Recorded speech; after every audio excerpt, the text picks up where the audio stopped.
Bueno, muy buenos días de nuevo. Vamos a comenzar la clase y bueno, vamos a empezar con las últimas dos exposiciones que nos faltan para concluir este tema de grupos vulnerables. Entonces, hoy día terminamos, el próximo día les indico que vamos a tener el lunes la presentación de violencia de género. Por favor, les recomiendo que no falten porque es la base para que ustedes puedan hacer un trabajo de investigación que va a ser grupal. Y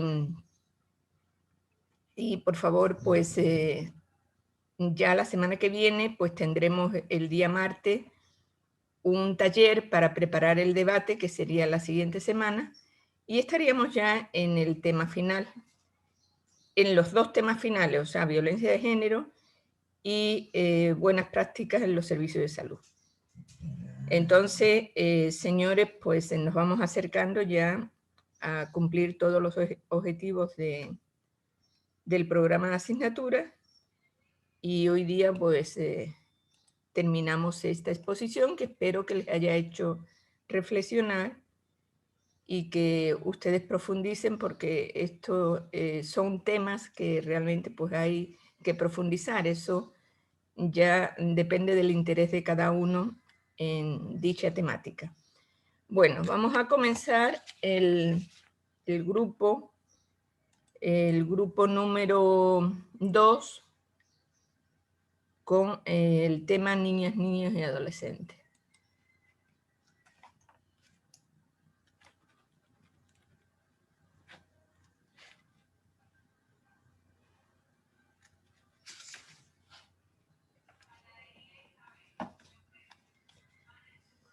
Adelante cuando quieran, por favor.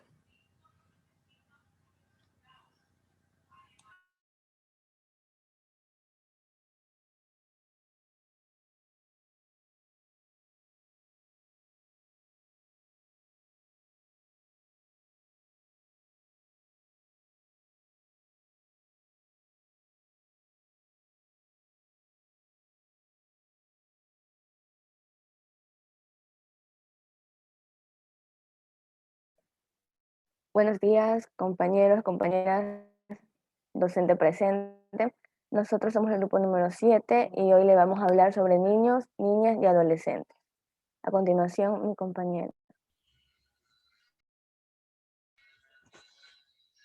Bueno, en cuanto a la definición de niños, niñas y adolescentes, podemos decir que se consideran niños y niñas a todas personas desde su nacimiento hasta los 12 años.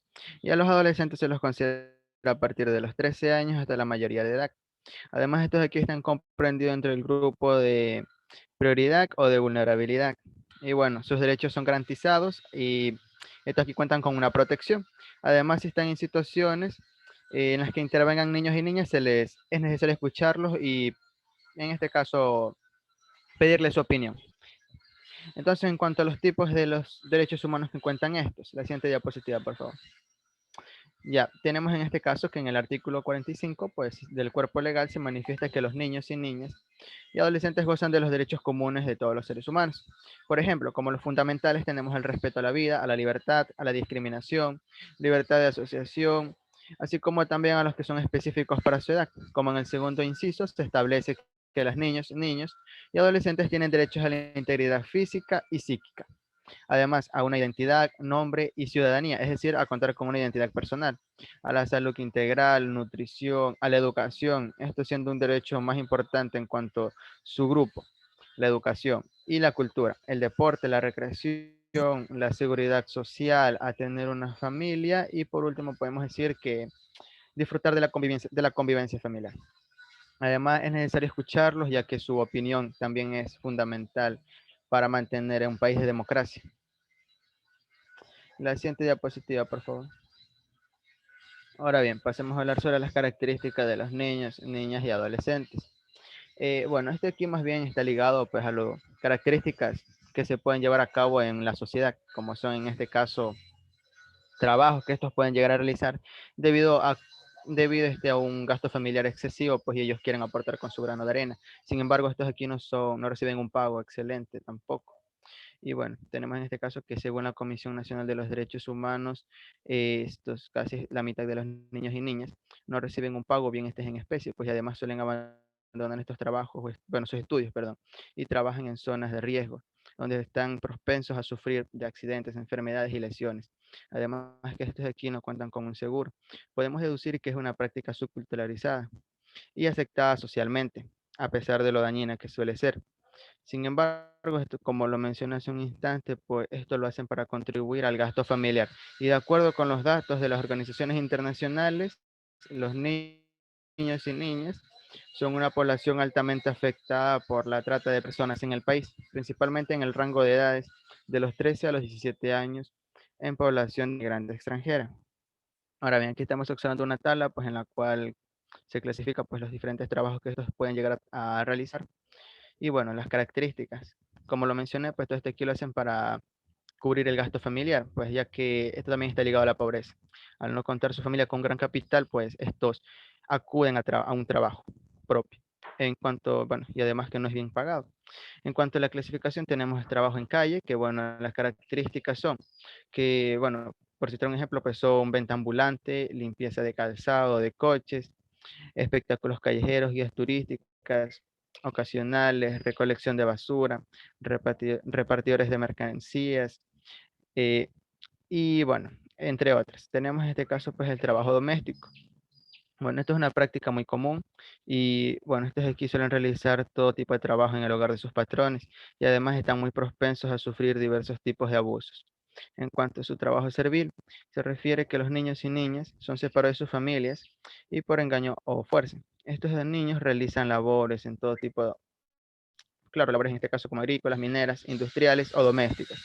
En cuanto a trabajos en condiciones claro, en trabajos en condiciones de especial peligrosidad física, tenemos los trabajos industriales, la minería, trabajo agrícola y pesca submarina. En este caso, pues el trabajo industrial, por citar un ejemplo, tenemos hornos para vidrios, cerámica, fosforeras y pirotecnias. En cuanto a la minería, tenemos jornadas agotadoras llevando grandes pesos sin ningún tipo de seguridad, trabajos agrícolas expuestos a,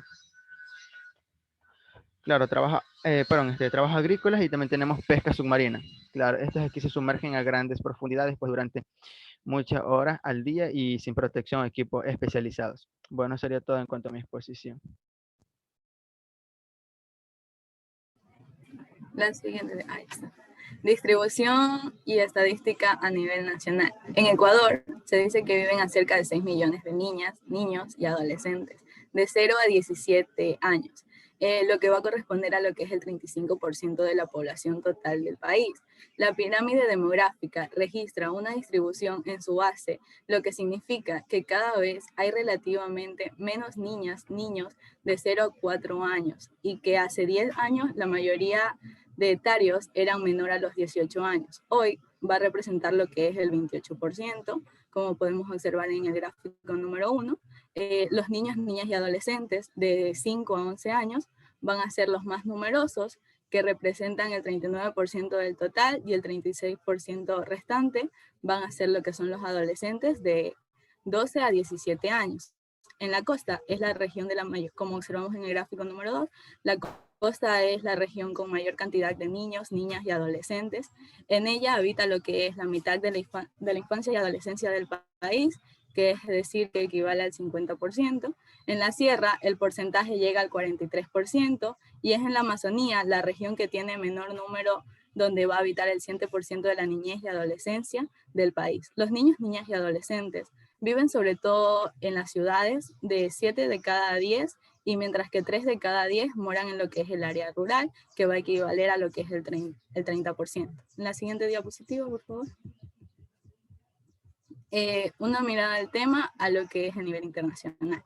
Durante las últimas décadas de América Latina y el Caribe, viven 193 millones de niñas, niños y adolescentes, que ha realizado avances significativos en su desarrollo económico y social, lo que ha impactado positivamente a lo que es el bienestar en la población y el número creciente de niños que pueden ejercer sus derechos. Sin embargo, muchos países del progreso ha sido igual y todavía hay un número significativo de niños desfavorecidos y excluidos que continúan encontrando barreras a los que son el acceso de servicios sociales y de protección. En el Instituto Americano de Niñas, del Niño y Adolescentes, que es el INE, es el organismo especializado de la OA, que es en materia de la niñez y adolescencia, que tal como asisten los estados del desarrollo de políticas que contribuyen a lo que es el diseño e impugnación en la perspectiva de la promoción, protección y respeto a los derechos de niñas y adolescentes. El IN tiene como máximo órgano a su consejo directivo, que está integrado por máximas autoridades en infancia de los 34 estados del sistema interamericano. Esto lo proporciona lo que es un espacio de búsqueda de consensos y compromiso de los gobiernos articulados dentro del sistema interamericano y referente al técnico nivel internacional regional en materia de niñez y adolescencia. En la siguiente diapositiva vamos a observar lo que son las estadísticas mundiales sobre cómo los niños y niñas y adolescentes viven vulnerable a lo que es el maltrato y el abuso. De acuerdo a la Convención Internacional sobre los Niños, Niñas y Adolescentes, se entiende por tal ser humano menor de 18 años de edad. De acuerdo a los resultados del Censo Nacional que brinda el Instituto Nacional de Estadísticas e Información,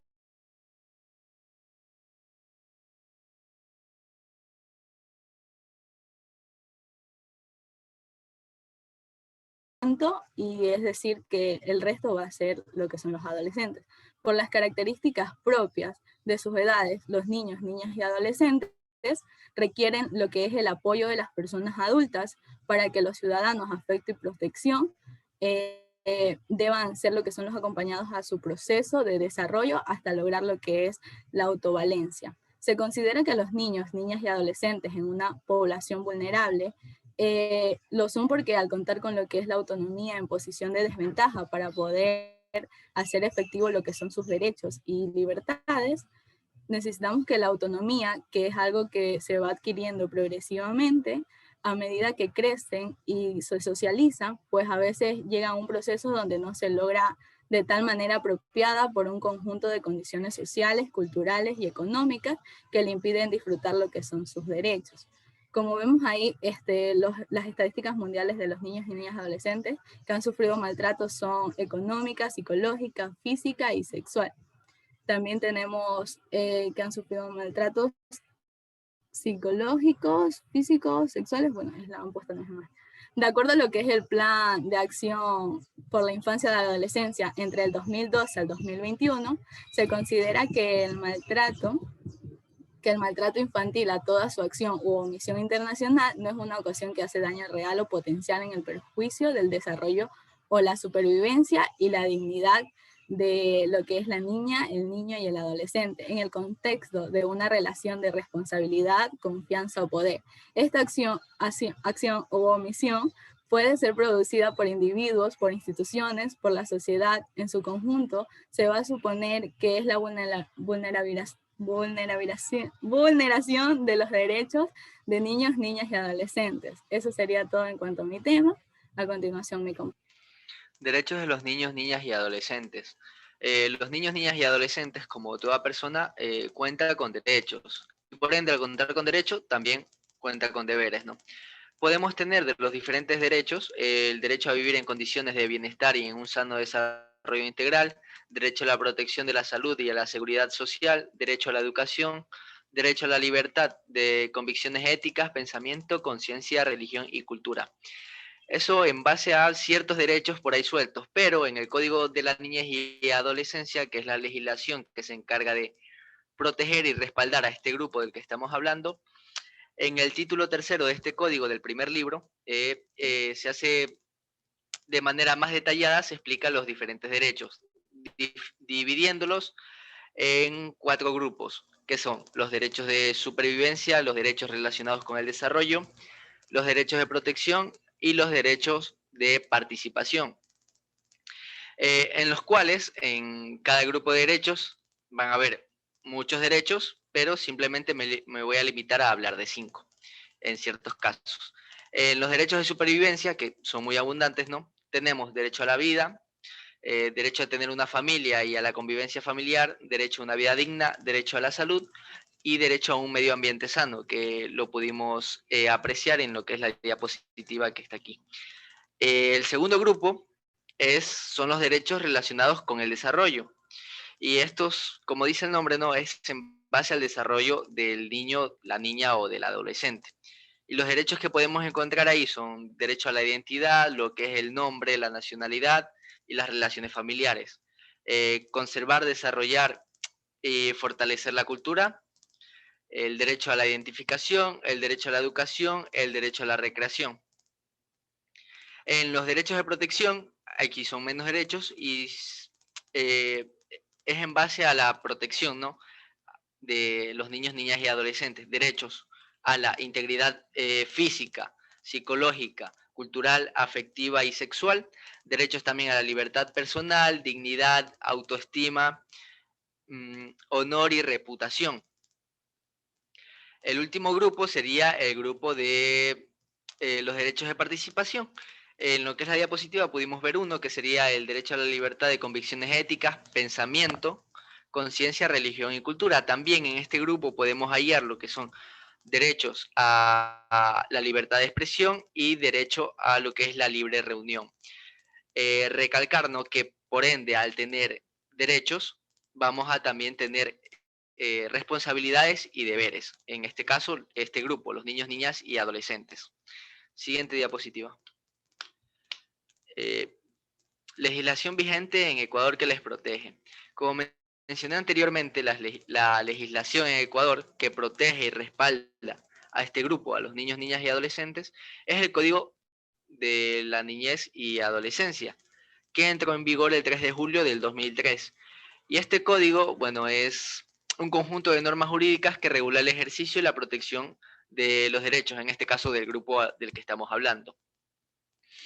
El código está dividido en 4 libros, que el primer libro se denomina Los niños, niñas y adolescentes como sujetos de derecho. Antes de proseguir, ¿no?, con los libros, primero recalcar que cada libro cuenta con sus títulos respectivos y sus capítulos respectivos. Por tanto, el Código de la Niñez y Adolescencia es un documento bastante extenso. Bueno, el primer libro se denomina Los niños, niñas y adolescentes como sujetos de derecho. Y en este libro vamos a hallar lo que son definiciones, principios, derechos, deberes y garantías en torno a este grupo, ¿no? El segundo libro se denomina El niño, la niña y el adolescente en sus relaciones de familia. En este libro se define a lo que es la familia y se toma principal importancia a lo que es la familia y cómo afecta en el desarrollo integral y completo del niño, niña o adolescente. Por tanto, también en este libro se establecen mecanismos para proteger dicha relación familiar. El tercer libro se denomina el Sistema Nacional Descentralizado de Protección Integral de la Niñez y Adolescencia, en el cual este sistema tiene por objeto asegurar y garantizar que se ejerzan los derechos para este grupo. Y el cuarto libro es denominado Responsabilidad del Adolescente Infractor, y como dice su nombre, este libro va a reconocer las responsabilidades que debe afrontar, sea niño, niña o adolescente, que viole los derechos de alguien más. Siguiente diapositiva. Programas actuales que favorecen a este colectivo. De los diferentes programas que hallamos en UNICEF Ecuador, a favor de los niños, niñas y adolescentes, encontramos los dos siguientes programas: Equidad para la Niñez y Niños Creciendo Sin Violencia. Dichos programas tienen sus misiones específicas, como, bueno, primero, en lo que es el programa de Equidad para la Niñez, bien su nombre lo dice claramente, el objetivo es que cada niño, niña y adolescente cuenten con las mismas oportunidades, tengan acceso a una alimentación adecuada, tengan acceso a agua limpia y tengan acceso también a una educación inclusiva y de calidad. Y en el programa de Niños Creciendo Sin Violencia, el objetivo es poner fin, ¿no?, a la violencia, al maltrato, abuso sexual, abuso psicológico, explotación laboral, y negligencia, etcétera, que sufren este grupo, ¿no?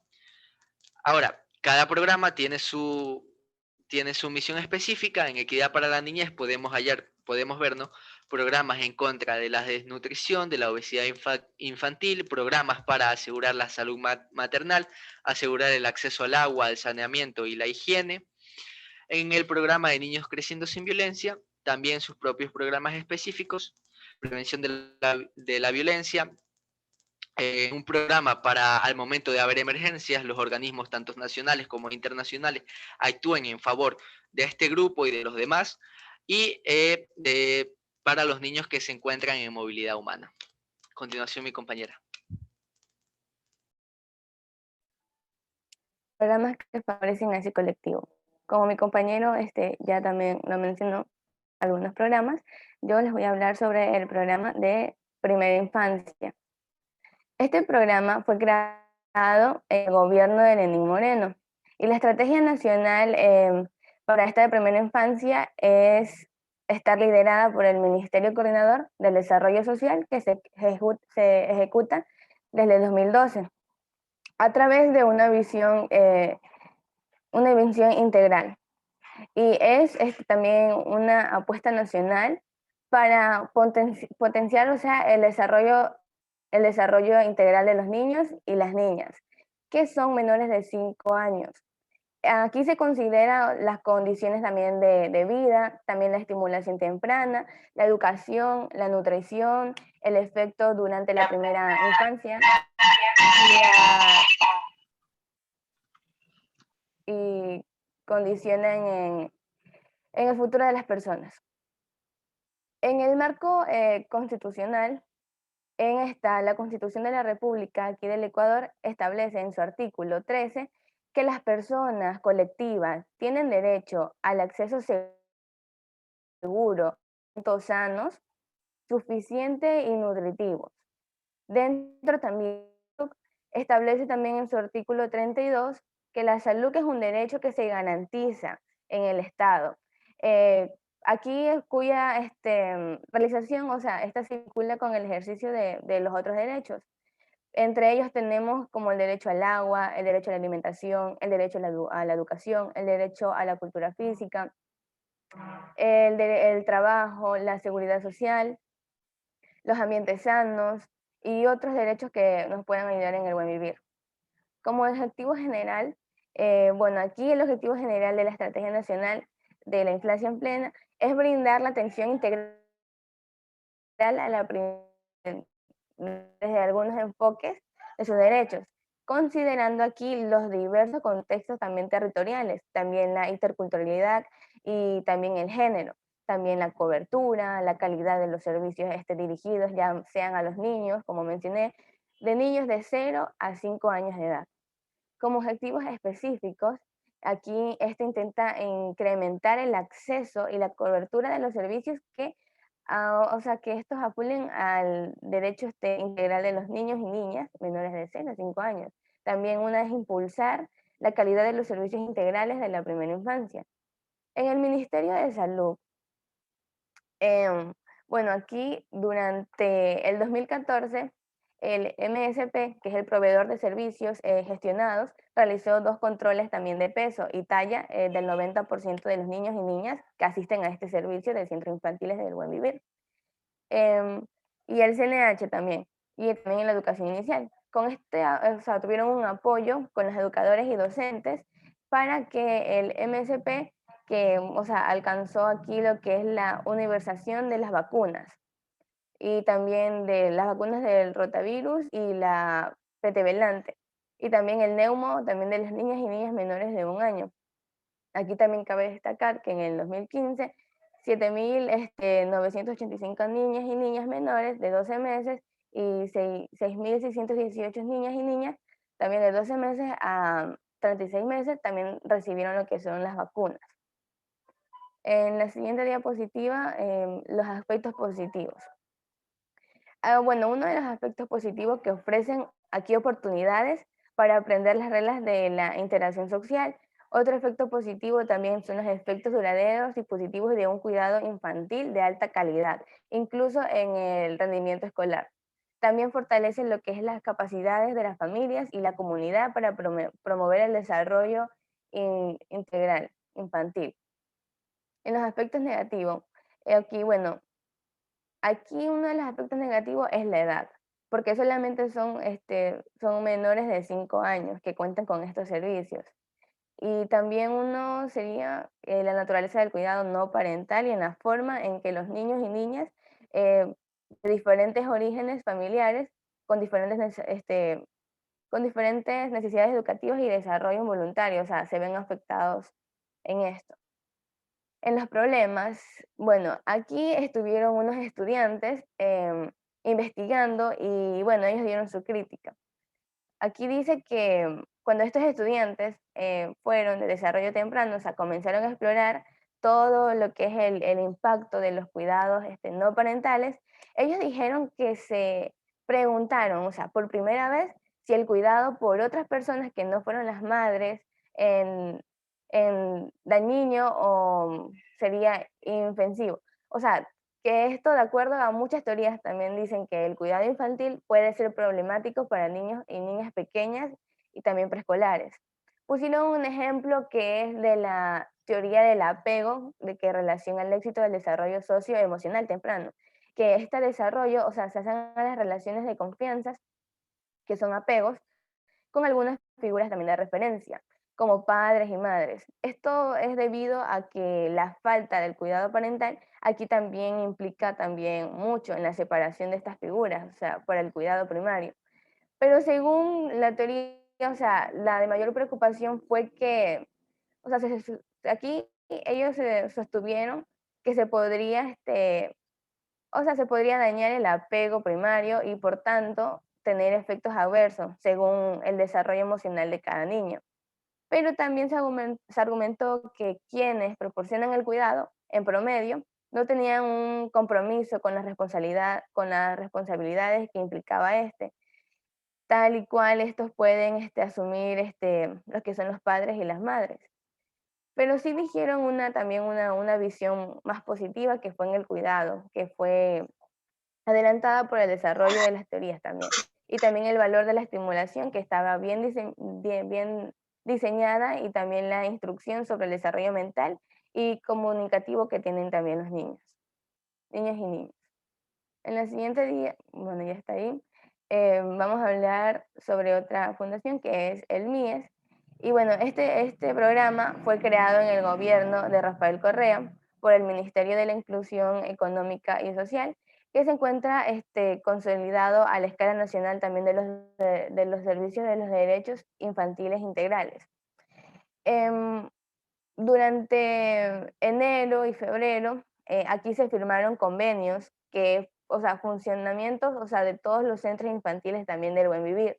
Estos también tienen una impulsión también de que por primera vez se ejecutarán de manera inmediata, ya que el MIES va a realizar diferentes transferencias que son directas a las organizaciones no gubernamentales y también a los gobiernos autónomos. Y también a la contraparte de la atención de niños y niñas en lo que son los centros de atención a nivel nacional. El objetivo aquí general del MIES es garantizar a través de los servicios de desarrollo infantil integral, que son la protección de los derechos de niñas y niñas de 0 a 3 años de edad. Aquí son menos, es hasta 3 años. Y bueno, en igualdad de las oportunidades también, y también considerando que para lograr todo esto se necesita el desarrollo en armonía con su entorno sociocultural y también ambiental, para tener la participación y la corresponsabilidad en lo que son en las familias y en las comunidades y en los estados. El MIES también socializa lo que son normas y técnicas para la atención en salud y la nutrición de los niños y niñas.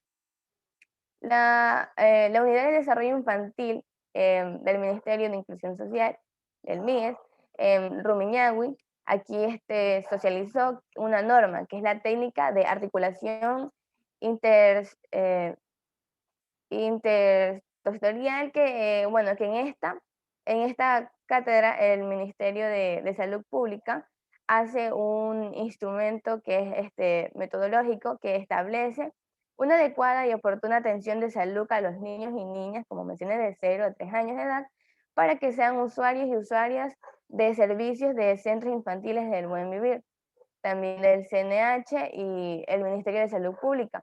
También será también responsable de encargarse de la salud, de tener sus vacunas, de seguir correspondiendo a los infantiles, con el fin de promover, o sea, su crecimiento y desarrollo integral, que tengan un buen desarrollo integral. Y por otra parte, el MIES también lo que realiza son las gestiones necesarias y seguimiento para los niños y niñas que reciban todos estos controles de salud necesarios. Esto también informó Mary Vitaluña, que es la analista distrital de CNH. Una de las ventajas serían los aspectos positivos que el Ministerio de Inclusión Económica Social, el MIES, ellos aquí son capacitadores a las madres y también a los padres para el cuidado de sus hijos. O sea, que entregan suplementos nutricionales y también controlan controlan que cumplan con el plan de desarrollo de niños y niñas, que estén al pendiente de todas sus vacunas y todo, entre otros. Y otra estrategia también del MIES, que es para fortalecer el desarrollo infantil integral, es mejorar la atención que pase, o sea, en estos centros infantiles, que son encargados de prestar los servicios a los niños de 0 a 3 años. Otros también beneficiarios aquí son indirectos, son los padres y madres o adultos responsables que se encuentran en condiciones de pobreza o son vulnerables.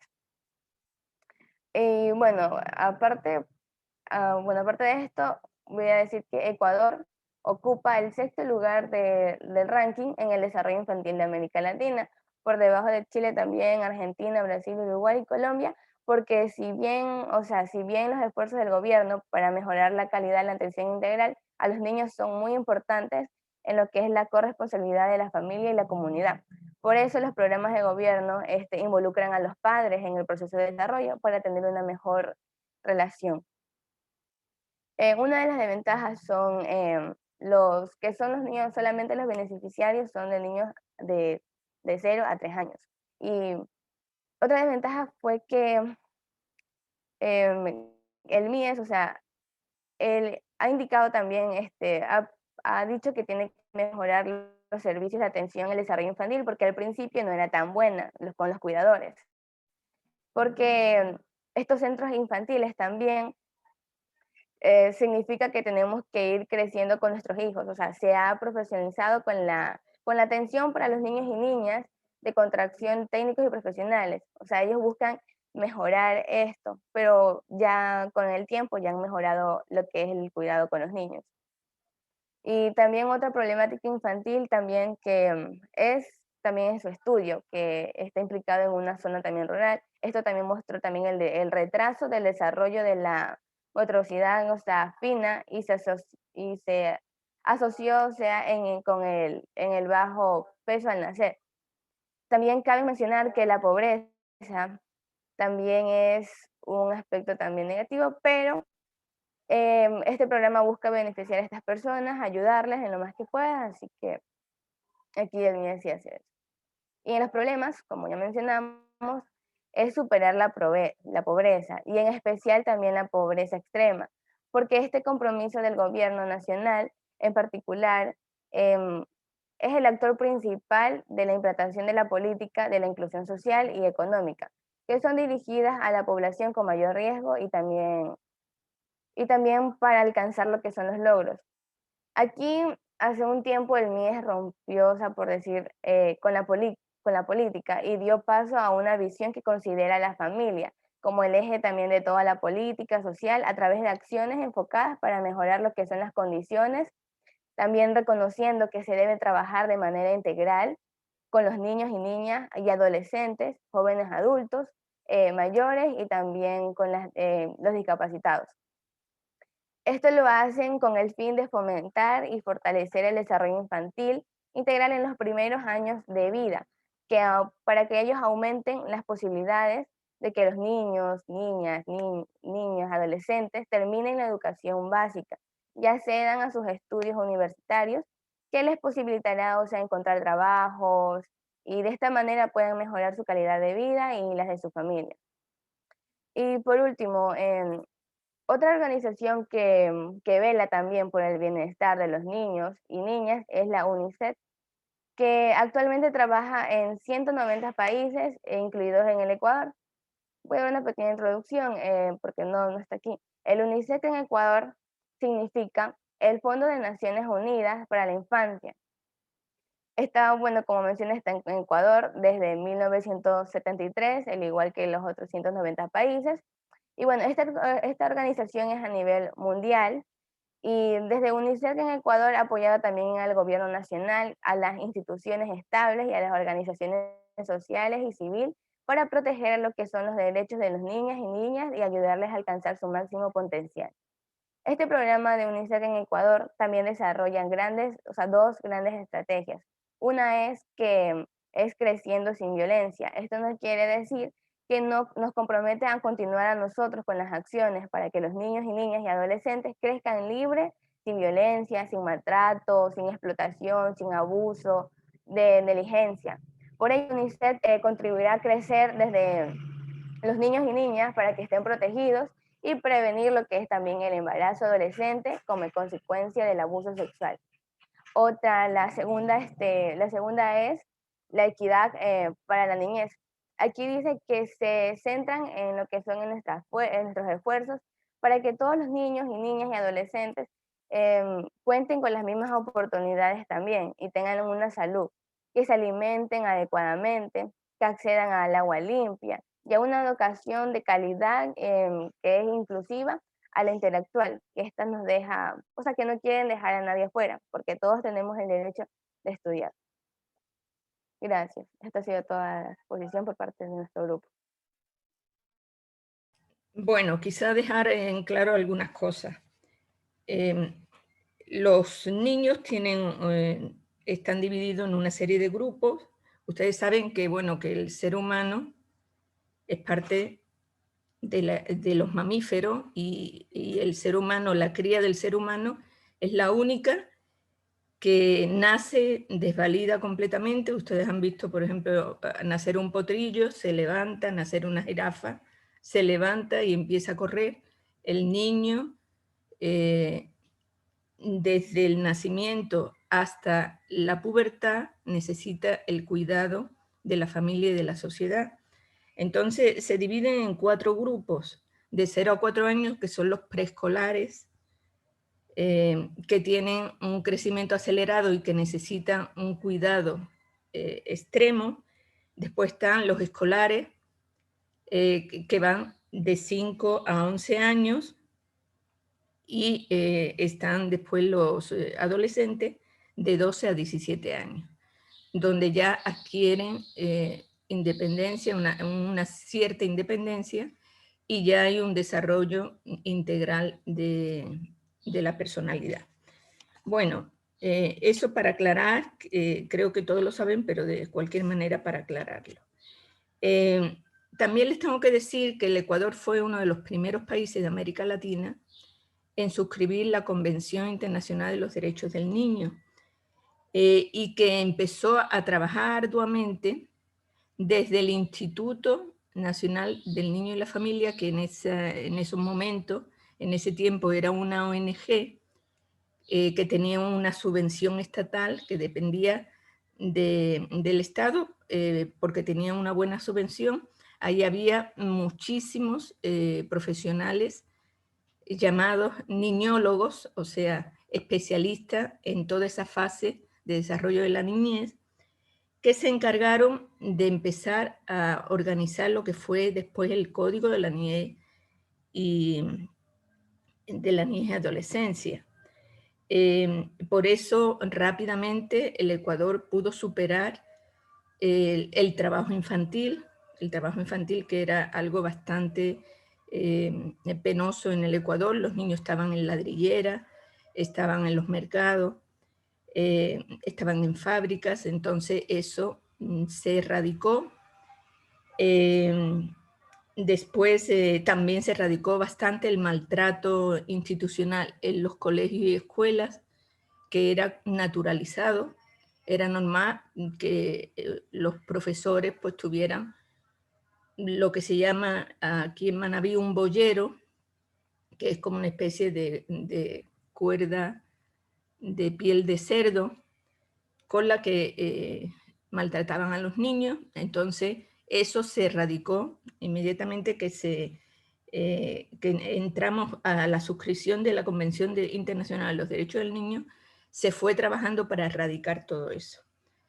Después el Instituto del Niño y la Familia entró a formar parte del Ministerio de Bienestar Social, más tarde fue el MIES, y ahí se politizó, o sea, el Instituto del Niño y la Familia formó el CNH, formó los centros infantiles en todo el país de una manera bastante especializada, pero eso se deformó después porque se politizó. Y realmente, bueno, ha ido evolucionando, todo ha ido evolucionando, como en este mundo todo evoluciona. Hubo un retroceso bastante grande, pero después fue evolucionando porque hubo un periodo de prosperidad, de bastante dinero, porque el precio del petróleo se puso bastante alto.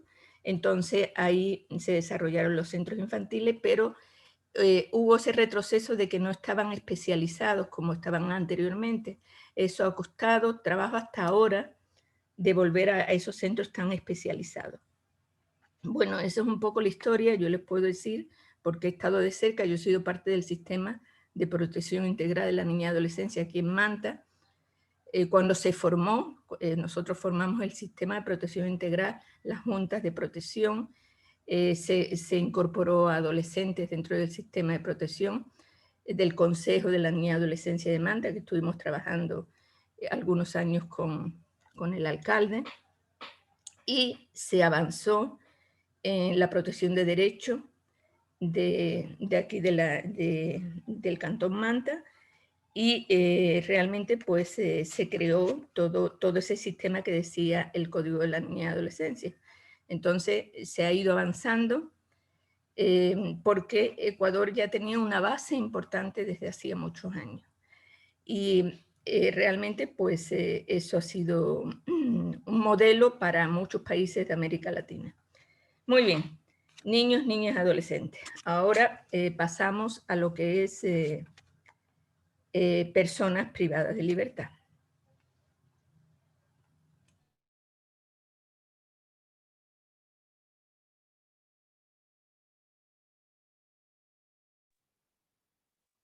Buenos días, docente. Buenos días, compañeros. Nuestro tema es personas privadas de libertad. Los integrantes de este grupo es Moreira Basurto, Diego Isaías, Manrique Leal, Karen Yulexi, Marmolejo Olvera, Mayra Alejandra, Eshul Cantos, Jerry Yair, y mi persona, Zambrano Yuccha, Dorelis Yadira.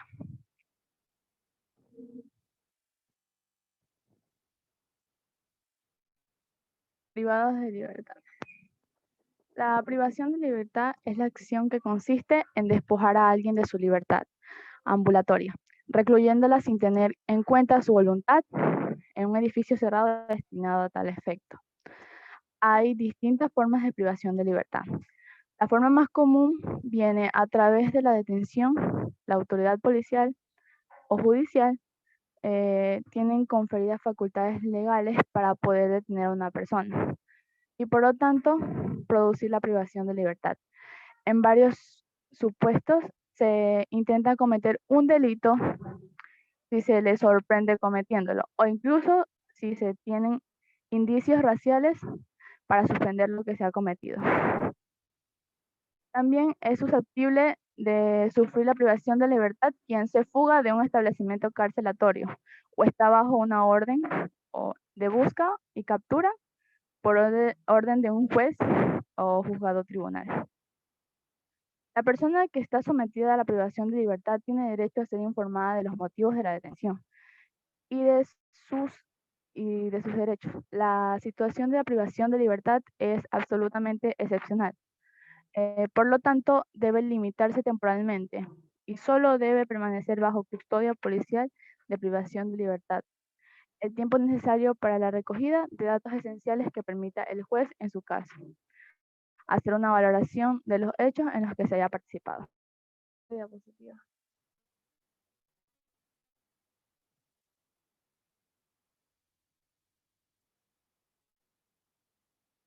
Los tipos de prevención de libertad. Es la prisión permanente, que es revisable. La segunda es la prisión, que dura de 3 meses y es máxima de 20 años. La localización permanente, que es el arresto domiciliario, que tendrá una duración máxima hasta de 6 meses.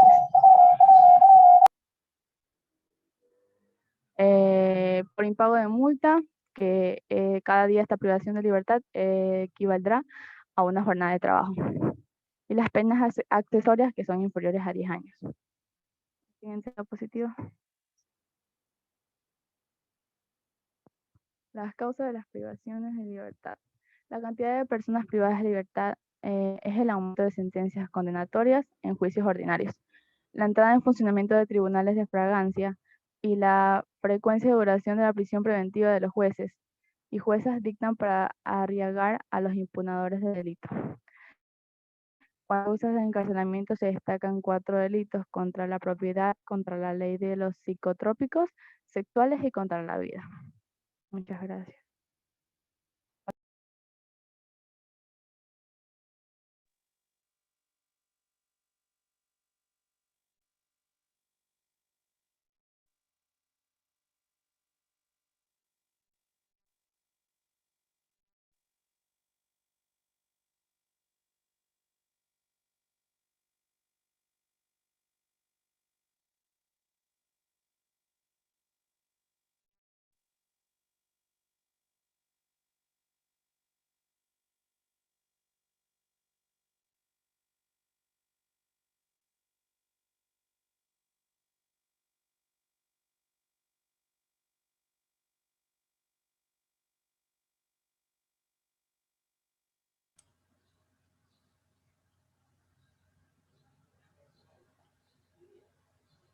Compañera, no se le escucha acá.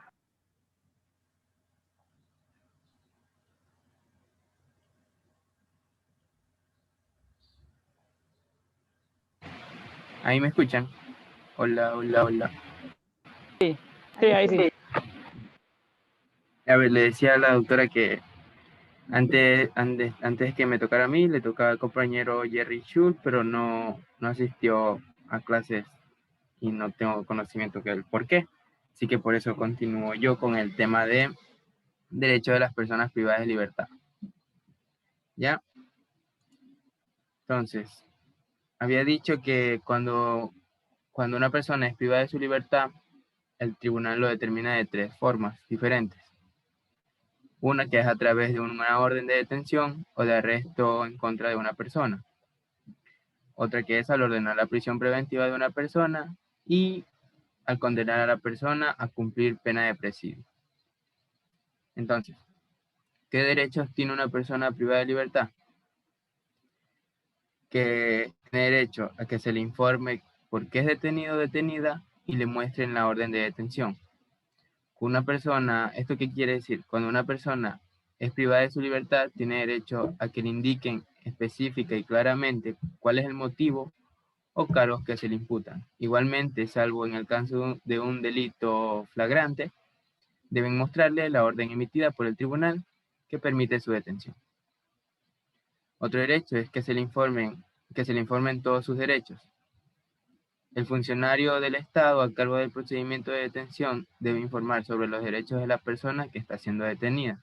Esto incluye que sea informada en forma clara y específica cuáles son los hechos que se le imputan.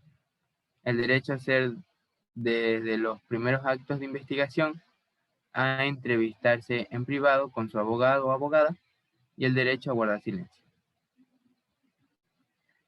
Otro derecho es a informar a un familiar o a quien estime pertinente sobre su detención.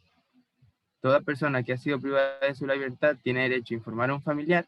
Buenos días, profe. O a la...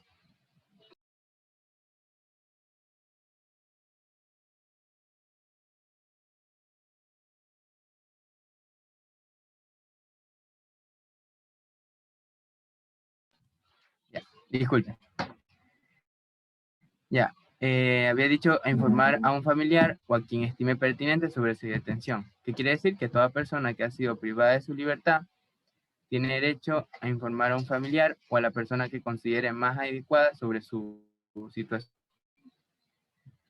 Ya, otro derecho es a ser conducida sin demora ante un tribunal que controle la legalidad de su detención.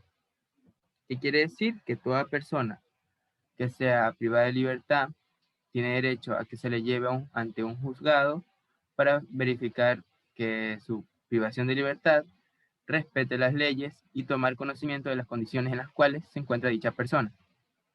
Las personas privadas de libertad en ningún caso pueden pasar más de 24 horas en un recinto policial. Ya. Sigo con los derechos.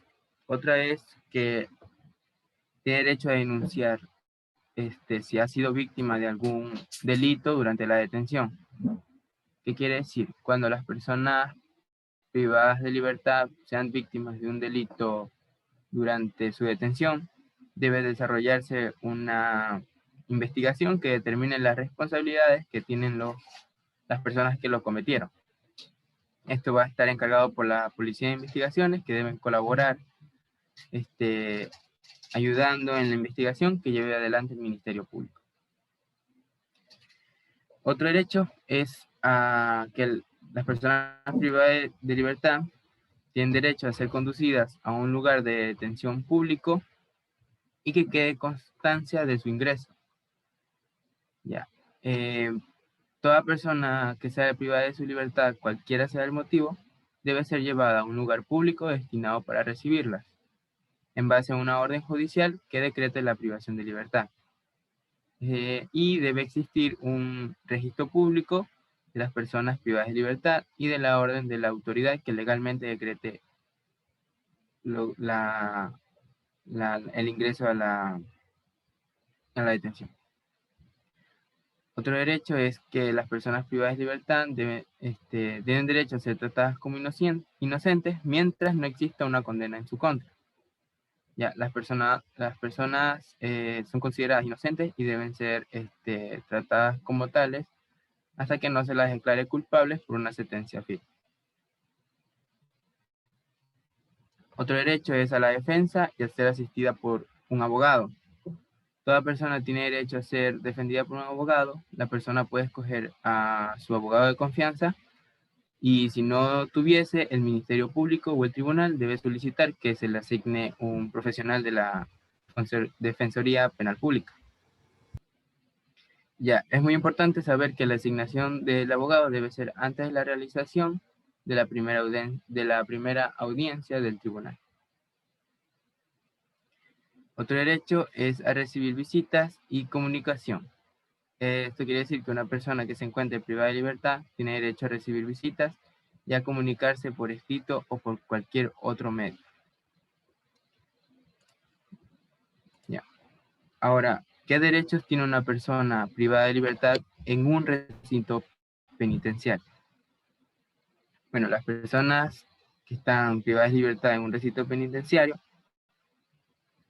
tienen varios derechos, como un lugar para descansar, una alimentación adecuada que tiene que ser regida por un nutricionista especializado o un médico, que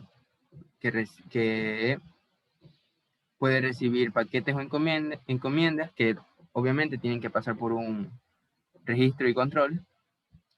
Tienen derecho a la libertad ideológica y religiosa. Tienen derecho a efectuar estudios de enseñanza básica dados por el régimen del establecimiento donde se encuentran. Desarrollar trabajos individuales o en grupos que esto pueden ayudarle con una ganancia para ayudar con los gastos de su familia y ahorrar para el egreso. Tienen derecho a la información mediante la lectura de libros, diarios, periódicos o revistas, o si no, a través de aparatos de radio y como televisión del establecimiento o de los internos cuyos ingresos haya autorizado la autoridad penitenciaria. Ya, también tienen derecho a comunicarse por escrito en su propio idioma con sus familiares y amigos más cercanos. Y también tienen derecho que al menos 8 horas del día estén destinadas al descanso y que el resto del tiempo las autoridades atiendan las necesidades que necesitan los penitenciarios. Tienen derecho a ser visitados, tienen derecho a dirigirse a las autoridades competentes, ya sea para defender sus derechos e intereses. Tienen derecho a no ser discriminados, tienen derecho a la atención médica y a la hospitalización cuando se lo necesite. Tienen derecho a informar a su familia o a quien hayan determinado al momento de su ingreso el hecho de su internación o del traslado al establecimiento. Y por último, tienen derecho a la protección de sus datos e información personal. Ya, con respecto a la legislación vigente en Ecuador, en el artículo 35 de la Constitución de la República, determina que las personas privadas de libertad son un grupo de atención prioritaria. Entonces, conforme al artículo 51, tienen derechos específicos adicionales a los reconocidos, a estos reconocidos personas privadas de libertad, que están, que no deben ser sometidas a un aislamiento como sanción disciplinaria. Está el derecho a la comunicación y visita de sus familiares, el derecho a declarar ante una autoridad judicial sobre el trato que haya recibido durante la privación de su libertad, contar con los recursos humanos y materiales necesarios, derecho a la atención de sus necesidades educativas, laborales, productivas, culturales, alimenticias y recreativas, recibir un tratamiento preferente y especializado en el caso de las mujeres embarazadas y en periodo de lactancia, en adolescentes, personas adultas mayores que padezcan alguna enfermedad o alguna discapacidad. Y por último tenemos el derecho a contar con medidas de protección para los niños, niñas, adolescentes, personas con discapacidad y personas adultas mayores que estén bajo su cuidado y dependencia. Gracias. Buenos días, mi tema es el cumplimiento de derechos en el Ecuador a las personas privadas de libertad. Los derechos humanos suelen identificarse con distintos términos lingüísticos, tales como derechos naturales, derechos públicos, subjetivos, libertades públicas, morales, entre otros. Estos derechos dependen de un contexto ideológico, filosófico, cultural e histórico, que en todo caso estos derechos van a tener una visión subjetiva e individual en relación con la titularidad de los derechos. En fin, la principal función de los derechos humanos es el alcance moral que haga posible una vida humana digna. En cuanto a estos derechos humanos a las personas privadas de libertad, van a estar restringidos con el ánimo de salvaguardar el orden público y la armonía social. En este sentido, se trata de proteger al convicto y de que conserve sus derechos fundamentales con las limitaciones que se expresen. Poca teoría se ha desarrollado sobre estos derechos fundamentales a las personas privadas de libertad, pero sin embargo sí se conocen algunas doctrinas que han surgido en el marco del derecho administrativo y van a estar integradas en el derecho penitenciario. Esto aquí es el reconocimiento de los otros derechos fundamentales que conserva la persona que está privada de su libertad: la vida, la salud, la educación y la integridad. Sobre todo la dignidad humana como lo primordial. Es decir, que la limitación de los derechos humanos de esta población reclusa entra en discusión cuando se trata de ponderar, como dice, entre los fines y los cubiertos con el orden valorativo de la Constitución. La siguiente diapositiva. Los derechos mínimos de las personas privadas de libertad. La privación de libertad genera una situación de control y autoridad que van a ejercer entre los custodios penitenciarios sobre los internos de una prisión.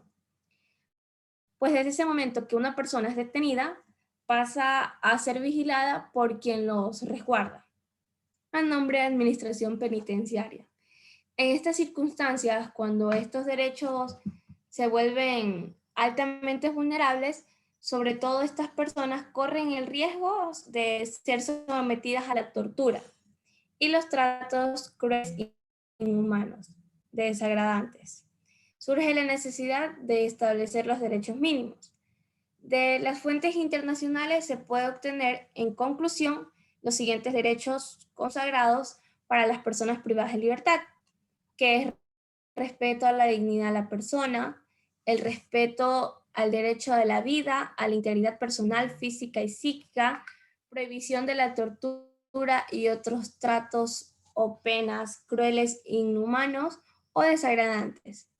También está el trato no discriminatorio, el derecho a la libertad ideológica y religiosa, la reinserción social, la igualdad y la prohibida discriminación, el respeto a la confidencialidad e intimidad, la atención oportuna que garantiza la salud integral, especialmente a las mujeres embarazadas, accesibilidad a la educación y participación en actividades culturales y deportivas, el acceso al trabajo productivo y remunerado y al desarrollo cultural, acceso a la alimentación suficiente y de calidad, acceso a los servicios de agua potable, saneamiento, higiene y habitabilidad, el derecho a comunicarse con el exterior y a mantener relaciones con sus familiares y allegados, el acceso a la defensa legal, el derecho a interponer recursos, peticiones y quejas.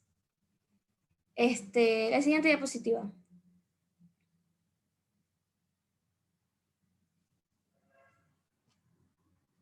Ya, en estos derechos también están los derechos constitucionales que van a estar a favor de la población en situación de su reclusión que sean efectivos. Se van a ratificar como un derecho tal como se observa en el artículo 12, que es el respeto a la integridad física, psíquica, moral y sexual, la libertad de expresión, la libertad de conciencia y religión, el trabajo, educación, cultura y recreación, la privacidad personal y familiar, la protección de datos de carácter personal, la asociación, el sufragio, quejas y peticiones, la información, la salud, la alimentación, relaciones familiares y sociales, la comunicación en visitas y la libertad inmediata en caso de cumplir la condena, indulto. También la proporcionalidad a la determinación de las sanciones disciplinarias. La siguiente diapositiva.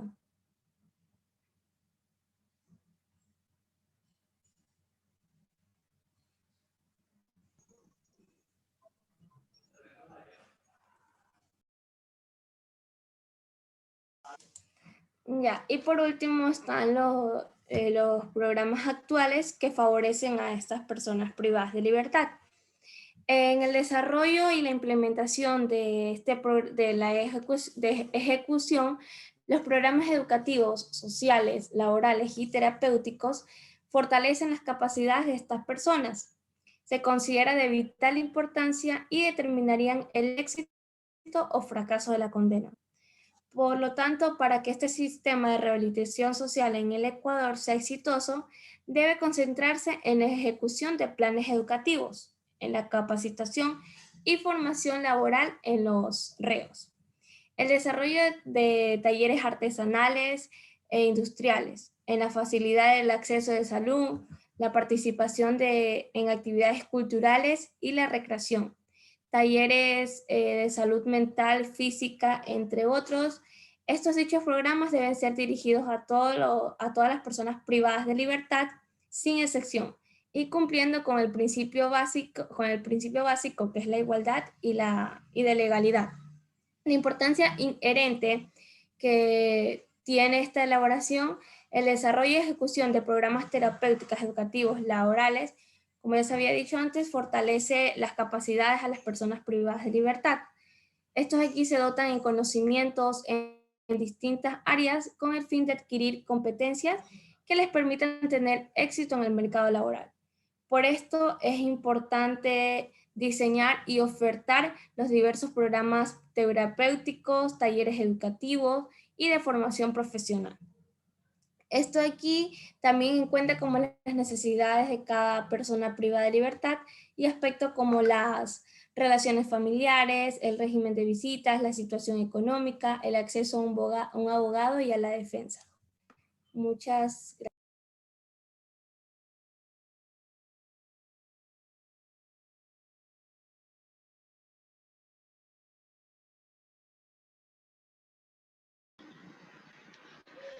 Los aspectos sociales positivos de las personas privadas de la libertad. Tenemos lo que es el área personal, donde aquí se tienen aspectos positivos en estrategias de afrontamiento de recursos de resistencia generalizada, en lo que sería la personalidad, los mecanismos de adaptación, conocimiento de las comunidades terapéuticas y programas de desarrollo psicosociales. En el área familiar existe un impacto positivo en cuanto se fortalecen las relaciones de sus familiares cercanas, unidas y armoniosas. En lo que es el área afectiva. A ver, en el área afectiva predomina sobre lo que es el apoyo emocional e incondicional que muestra el compromiso con la relación afectiva, lo que permite que se mantenga una reducción de estrés, ansiedad y pueda, con respecto a sus hijos menores de edad, pueda tener vínculo hacia ellos. En lo que es el área social, se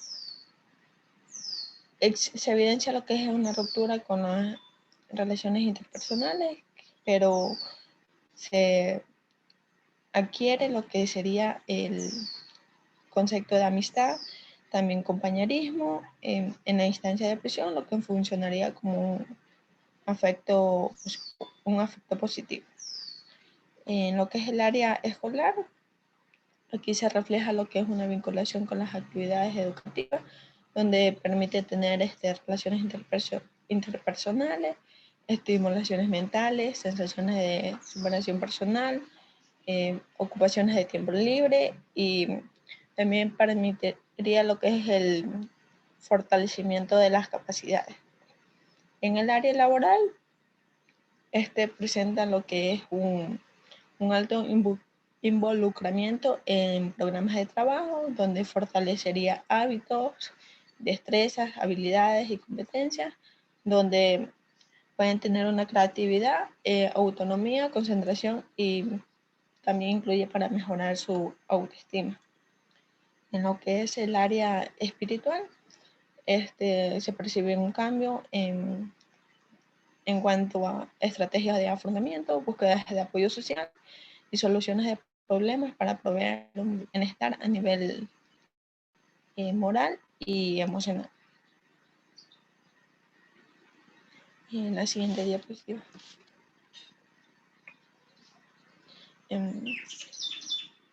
Los aspectos sociales.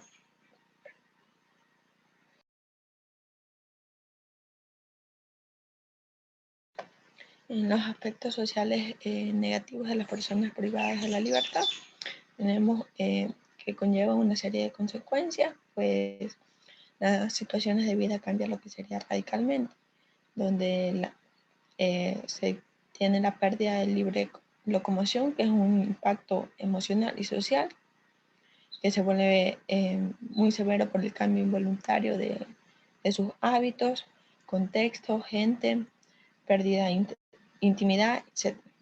También supone una pérdida de nexos familiares, donde esto puede conllevar a lo que sería a corto, mediano o largo plazo. Así también lleva a lo que sería la pérdida de rol sexual, deterioro de su identidad y otros factores psicológicos incluidos como la percepción y autoestima. Donde en la cárcel también implica lo que serían normas impositivas en cuanto a lo que sería el horario, los espacios, la forma de vestir, comidas. La siguiente diapositiva.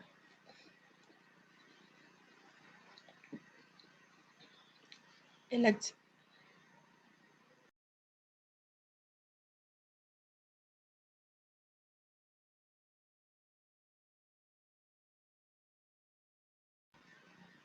El acceso a la salud.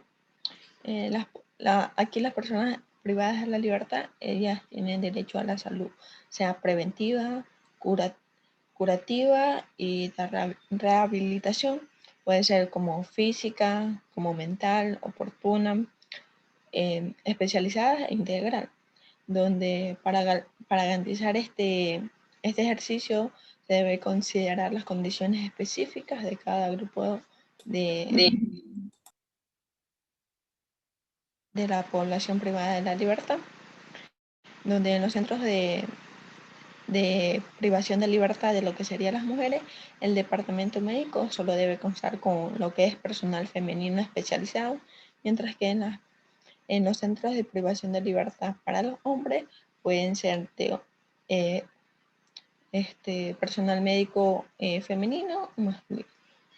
En los estudios de diagnósticos, tratamientos y medicamentos, todos estos deben ser gratuitos, donde en casos de lo que sería de sustancias o estupefacientes, pueden ser psicotróficas o preparados, estos que contengan alcoholismo y tabaquismo, el Ministerio de Salud Pública debe brindar lo que sería un tratamiento de carácter terapéutico, o también puede ser de rehabilitación mediante consultas o sesiones con el fin de lograr la deshabituación, donde esta atención se debe realizar únicamente en los centros de privación de libertad, a excepción de casos muy graves. Los problemas reales que presentan las personas privadas de la libertad. A ver, aquí en el Estado, en la mayoría de los casos, es de indolente con el seguimiento que realizan las personas que han ingresado a los centros de privación de libertad, teniendo cambios en su nuevo código de conducta y valores, donde esto va más allá de lo que sería el control, que va regido y dirigido muchas veces por lo que serían internos más antiguos o internos con mayor poder dentro de la cárcel, quienes en su proceso de adaptación para las personas recién ingresadas a los centros de privación de libertad, generan roles y estatus en el interior del penal, donde en muchos casos estos deben cumplirse con lo que sería maltratos, tratos crueles, amenazas o incluso torturas a estas personas. Esto ha sido nuestro tema. Gracias. Bueno, vemos que los centros de rehabilitación social, que es como se llaman a las cárceles en el Ecuador, básicamente pues su nombre indica el propósito que tienen. La persona privada de libertad ha cometido un delito y para saldar con la ley y con la sociedad pues tiene que someterse a un periodo privado de su libertad. Pero ese periodo pues tiene que estar, tiene que servir para una rehabilitación. Entonces nos preguntamos, ¿y estos centros permiten la rehabilitación real de los individuos? Básicamente conocemos que en el Ecuador y en muchas partes del mundo pues Las cárceles más bien son escuelas de delincuencia. Y bueno, básicamente en el Ecuador pues existe un gran hacinamiento de la población penitenciaria porque hay un número de presos que supera las instalaciones previstas y preparadas para el efecto. También hay una deficiencia en el presupuesto que no permite pues todo el cumplimiento de todos los derechos de estas personas privadas de la libertad. Miren, en otras cárceles a nivel europeo pues hay sistemáticamente programas de rehabilitación a través del trabajo que permiten que se especialicen las personas y que cuando salgan de las cárceles pues puedan acceder fácilmente a un puesto de trabajo que incluso el Estado les ayuda a conseguir. Por otro lado, también en muchas prisiones europeas y de Estados Unidos pues se permite completar los estudios, no solo los estudios primarios y secundarios, sino los estudios universitarios. Entonces, ahí se puede dar una mejor rehabilitación, una plena rehabilitación. Claro que la rehabilitación tiene que ver con la conciencia individual, pero la sociedad y el Estado tienen que proveer todos los medios para que eso se pueda dar. Entonces, desgraciadamente, Ecuador ha tenido algunos programitas, ha hecho algunos intentos de mejorar la situación, pero realmente pues las cárceles son deplorables, no reúnen las condiciones y realmente pues no se cumple el propósito de centro de rehabilitación social. Por lo tanto, este grupo de población sigue siendo una población vulnerable y una población que al final pues no se rehabilita, porque ustedes han visto en muchos casos cuando se han hecho redadas, pues que se consiguen desde armas, drogas, etcétera. Entonces quiere decir que la misma cárcel reproduce el estado, diríamos, delincuencial que existe fuera de ella. Entonces, realmente, pues, estas personas privadas de la libertad no tienen garantizado esos derechos. Muy bien, señores, hemos terminado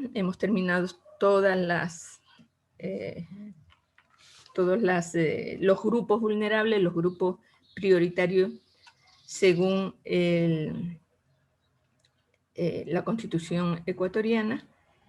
Ya les digo que, bueno, ustedes tendrían que profundizar, que revisar en internet de buena fuente y viendo todo el contexto, porque cuando se busca una información hay que ver todo el contexto para ir profundizando, porque estos grupos prioritarios, adultos mayores, personas con enfermedades catastróficas, privados de la libertad, grupos colectivos LGBTIQ, etcétera, van a ser sus futuros pacientes. Entonces, sí es bueno que ustedes conozcan que, como decíamos en un principio de la asignatura, esta materia lo que pretende es crear empatía, es ponerse en la piel del otro, en el zapato del otro. Entonces, para eso necesitamos conocer la realidad.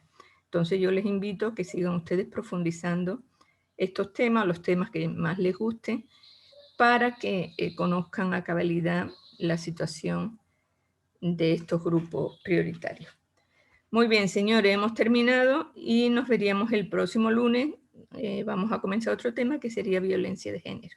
Les invito a que todos estén el próximo día lunes. Que pasen muy bien. Gracias. Gracias, doctora. Gracias. Gracias. Gracias, doctora. Gracias, doctora.